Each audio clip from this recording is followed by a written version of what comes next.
সুপ্রিয় দর্শক শ্রোতা, আবার রূপ গার্ডেনিং চ্যানেলের পক্ষ থেকে আমি উত্তম কুমার মৃধা সবাইকে জানাই প্রীতীয় শুভেচ্ছা। আবারও আমার চ্যানেলে আমি ছোট্ট একটি ভিডিও আপনাদের সাথে শেয়ার করছি। দেখুন, যে গাছটি আপনারা দেখছেন সেটি আমার ছাদ বাগানের একটি সিঙ্গেল পেটাল অ্যাডেনিয়াম। গাছটির সৌন্দর্য কতটা মনোমুগ্ধকর তা আপনারা ছবিটা দেখলেই বুঝতে পারবেন। তো এখানে এই যে বীজ দেখছেন, এই বীজগুলো কিন্তু আমার ন্যাচারালভাবে পলিনেশনে এই বীজগুলো হয়েছে। আমি এগুলো হ্যান্ড পলিনেশন করিনি, পোকামাকড়ের মাধ্যমেই এগুলো হয়েছে। তো এমনিতেই গাছটি যে অসাধারণ দেখতে, এর কর্ডেক্স এবং শাখা পোশাকা দেখুন, একেবারে বনসাই। এই গাছটি সবচেয়ে আমার ছাদ বাগানে যে অ্যাডেনিয়াম কালেকশন তার মধ্যে সবচেয়ে পুরনো গাছ। এটি আমার ছোট্ট একটা চারা কিনেছিলাম এক বাড়ি থেকে রিকোয়েস্ট করে। মোটে তারা বিক্রি করবে না, তারা গ্রাফটেড অ্যাডেনিয়াম শুধু বিক্রি করে, বীজের গাছ বিক্রি করে না।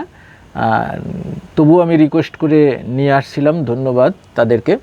তো এই দেখুন, এই গাছটিতে আমার প্রতি বছর প্রচুর পরিমাণে বীজ হয়। এই যে বীজ ধরছে, এগুলোয়, এই ফুলগুলোয় আরও অনেক বীজ আসবে আশা করছি। আমি অটোমেটিক এখান থেকে 2 জোড়া সিডপট গত মাসে হারভেস্ট করে আমি কিন্তু জার্মিনেশনে বসিয়েছি। আরও এখানে আছে, এই দেখুন 1 2 3 4 জোড়া, আর ওই পাশে ছোট্ট 1 জোড়া পড়ছে। আর এই ফুলগুলো থেকে অনেক সিডপট ধরবে আমি আশা করছি। তো এই রকম কিছু গাছ যদি ছাদে আপনার থাকে, অ্যাডেনিয়াম থাকে, তাহলে আপনার ছাদ বাগান কিন্তু অ্যাডেনিয়ামে ভরে যাবে। আপনি প্রচুর বীজ পাবেন এবং প্রচুর গাছ তৈরি করতে পারবেন। তো রুট স্টক আপনার কিনতে হবে না।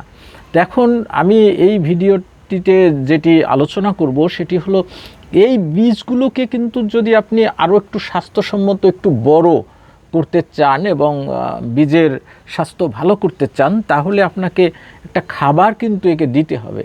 কারণ এই ছোট গাছে যদিও এর নিজস্ব কিছু খাবার তৈরির ক্ষমতা রয়েছে, কর্ডেক্সটা দেখুন কত সুন্দর, এই সুন্দর কর্ডেক্সে গাছটি দেখতেও বেশ সুন্দর লাগছে। তো তবুও এটাকে কিছু খাবার আমি বাইরে থেকে দিব ওই বীজগুলো হেলদি করার জন্য।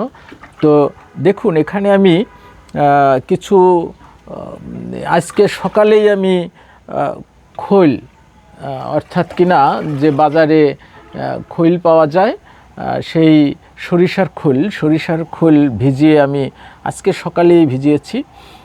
এটি কিন্তু বেশি পচানো যাবে না, পচালে আবার গাছে ফাঙ্গাস লেগে যাবে। এই খৈল ভিজানো জল পাতলা, একেবারে পাতলা করে গাছের গোড়ায় যেন না লাগে, এইভাবে এই পাত্রের চারপাশে একটুখানি দিয়ে দিবেন। তাহলেই আপনার এই বীজগুলো যথেষ্ট হেলদি হবে। মনে রাখবেন, এই খৈল কিন্তু পচানো যাবে না, পচলে কিন্তু তাতে ফাঙ্গাস হয়ে যায়। আর ফাঙ্গাস হলেই কিন্তু অ্যাডেনিয়ামের একমাত্র শত্রু হলো ফাঙ্গাস। শুধুমাত্র অ্যাডেনিয়াম বেশি পানি জমে যদি এটি পচে না যায়, তাহলে কিন্তু এটি আপনার ছাদ বাগানে দীর্ঘদিন 200 বছরেরও বেশি সময় টিকে থাকবে। শুধুমাত্র খেয়াল রাখতে হবে এর যাতে ফাঙ্গাল ইনফেকশন না হয়। তো আমি আজকে এই ভিডিওটি দেখালাম, এই গাছটিতে এত সুন্দর ফুল ফুটেছে, আপনাদের কাছে একটু শেয়ার করলাম। এবং আমার পরবর্তীতে আমি নিজেও দেখতে পাবো এই স্মৃতিগুলো, তাই আমি ভিডিও করে আমার চ্যানেলে রেখে দেই, আপনারা জানেন। তো এই ভিডিওগুলো আমি 5 থেকে 10 বছর পরও যখন দেখব, তখন নিজেরই ভালো লাগবে যে আমি এই সকল কাজকর্ম এক সময় করতাম, এই জন্য আমার ভিডিওগুলো করা এবং চ্যানেলে শেয়ার করা। তো তারপরও যদি আপনাদের জন্য কোনো প্রকার হেল্প আসে, আমি নিজের কাজ নিজেই সাধারণত করতে পছন্দ করি। তো আমার কাজ থেকে আপনাদের যদি সামান্য উপকার আসে, সেটুকু আমার জন্য অনেক কিছু। তো সবাই সুস্থতা কামনা করছি, সবাই ভালো থাকুন, সুস্থ থাকুন, সকলকে ধন্যবাদ।